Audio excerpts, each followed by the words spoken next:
And we welcome you to United in Liberty Radio, where we discuss all things principle. This is Joe Olivas here with Dustin Harris, talking about principles, talking about the proper role of government, how we weigh everything by principle. It's much safer that way, I believe. It creates much more freedom and security to weigh things by principle than any type of emotion will. I think you get yourself into trouble when you weigh things by emotion. How you doing tonight, Dustin? You know, speaking of emotion, I'm bouncing off the walls, Joe. Okay. Did you hear the news? Well, I've heard a lot of news. This is exciting. We finally in the U.S. have after how many months of Obama being in the 19 months? We finally have named the Asian carp czar. Oh, okay. Well, that's good. That's good to know, because what does they do? Joe, they named the Asian carp czar. Oh, okay. All right. The White House has tapped the former leader of the Indiana Department of Natural Resources and the Indiana Wildlife Federation as the Asian carp czar to oversee the federal response in keeping the invasions of species out of the Great Lakes. Oh, that is awesome. It is really exciting. You know, How much did that cost? Well, Dick Durbin. Let me just read to you from Dick Durbin, because I think that this really gets to the heart of why this is so important. This is quoting from Dick Durbin. This is a serious challenge, a serious threat. When it comes to the Asian carp threat, we are not in denial. We are not in a go-slow mode. We are full attack, full speed ahead mode. We want to stop this carp thing from advancing. We need to get as many people on board with this thing, create jobs to... Is that the green jobs they're talking about right there? That's the carp jobs, I guess. I don't know, the Asian carp jobs. Some carps are kind of greenish. So I'm just surprised that... Well, that probably cost me a little bit more money than I was willing to pay for, I'm sure. As well as every single one of our listeners and every other individual across the country, I'm sure. But I tell you, there's nothing at all that surprises me. You know what? I will tell you, I was listening to radio earlier this evening, and it was Michael Medved. I was flipping through some of the stations, and he had some guests on, and I guess it was Disagree with Him Day. You just called us to disagree, and I think, I've got my own reasons as to why he does this, but there was an individual that called and complained and said that he disagrees with everything that he says about President Obama and this administration, because he believes that this presidency or this president has done everything right, everything within his power. And I thought it was a little funny because he did mention that he didn't think the stimulus went enough. And so, Michael, Medved is saying, well, wait a minute. I mean, you agree with everything he's done, but you're saying that he didn't do enough. So you're not quite satisfied, but you're satisfied. And, started taking him to task on all these different things. And that's great. They didn't bring up the Asian carp czar. I'm kind of bummed, because that's a good step forward. The great 19 months spent. I mean, community organizing at its finest. I wonder how many SEIU individuals and Acorn individuals were out there trying to get people to get that through. Well, this was breaking news. I think it came across the wires just today, so maybe Medved wasn't quite on the news like we here at United and Liberty Radio are. Well, you know what? It's funny that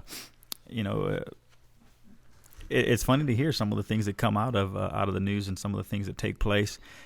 Funny because you almost have to shake your head and laugh just to remain civil to individuals without just blowing up on individuals from sheer anger and frustration at the ridiculous things that are going on within the White House. And good news is, I think Michelle Obama launched her dancing tour tonight or something like that. Oh, that's good. So that's good. Did she measure her BMI before she went out there? I don't know. I mean, it's just she may have. She's got that whole obesity thing. I mean, she's got it going on. She's got a lot of things happening.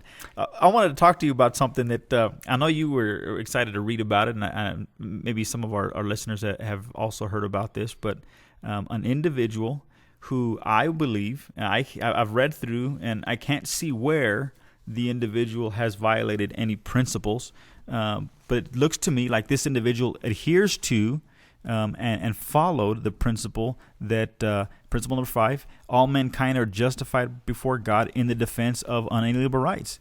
They've got their own individual rights, and they are defending those rights. And I think this individual was following that principle quite well. But as a result, he got arrested. So we'll jump into this. This is actually from CBS New York. I've got the audio on this if you want me to play it. Do you? Yeah, let's hear that, because I think that'll be good. All right, here we go. This is a CBS story out of New York. This actually came out of Uniondale in New York. Here we go. Crossed the line by firing a high-powered AK-47 into his lawn. CBS 2's Pablo Guzman has more on the protection controversy. Sunday night, George Greer says he had to use his rifle to stop what he thought was going to be an invasion of his Uniondale, Long Island home by a gang he thought might have been the vicious MS-13 as he was about to drive his cousin home. I went around and went into the house, ran upstairs, told my wife, call the police. They're trying to attack. Greer says the 5 men dared him to use the gun, and that their shouts brought another larger group of gang members in front of his house. He, start threatening my family, my life. Oh, you're dead. You're dead. I'm gonna kill your family, your babies. You're dead. So when he says that, 20 other guys come rushing around the corner, and so I fired 4 warning shots. Greer was later arrested. John Lewis is George Greer's attorney. What he's initially charged with, the D felony reckless endangerment, requires a depraved indifference to human life, creating a risk that somebody's going to die. Shooting into a lawn doesn't create a risk of anybody dying. Greer says he knew Nassau County Police employ the high-tech shot spotter technology in his area, and that the shooting would bring police in minutes. Cops told me he was very cooperative. Greer also said he was afraid the gang outside his house was the dreaded MS-13, and Nassau County Lieutenant Andrew Mulrain, head of the gang unit, says MS-13 has 2,000 members in the county. Most organized gang that we encounter on a daily basis. You might think a person has the right to defend their home, but the law says physical force can only be used to stop physical force. Greer says he never saw anyone pull out a gun, so a court will have to decide whether he was right in firing his gun even into the ground. Police determined Greer had the gun legally. He has no criminal record, and so he was not charged for the weapon. From Uniondale, Long Island, Pablo Guzman, CBS 2 News. I know that was probably a little bit long, but I wanted to make sure the listeners got the whole story. That was. I'm glad that they played they cut a little bit of what Greer's original comments when he said he fired 4 warning shots. He fired them into the grass. He fired them into his lawn. So I'm glad they were able to include what the attorney stated. The thing that was most interesting is that. The report said that Greer, this is the individual that was arrested, he knew that the police employed what was called the shot spotter technology. So he knew that by firing that weapon, that it was within minutes going to have police there. Why? Because he felt that he was under threat, right? His home was in danger. He was receiving physical threats of real physical harm. I'm familiar with just because of the different area that I grew up in growing up. I'm familiar with the gang that they're talking about, and this is it's a real issue. And I don't want to tick off any of the members of MS-13. So if you're listening out there, don't take offense at this. But I'm coming from a white guy that was born and bred in the city.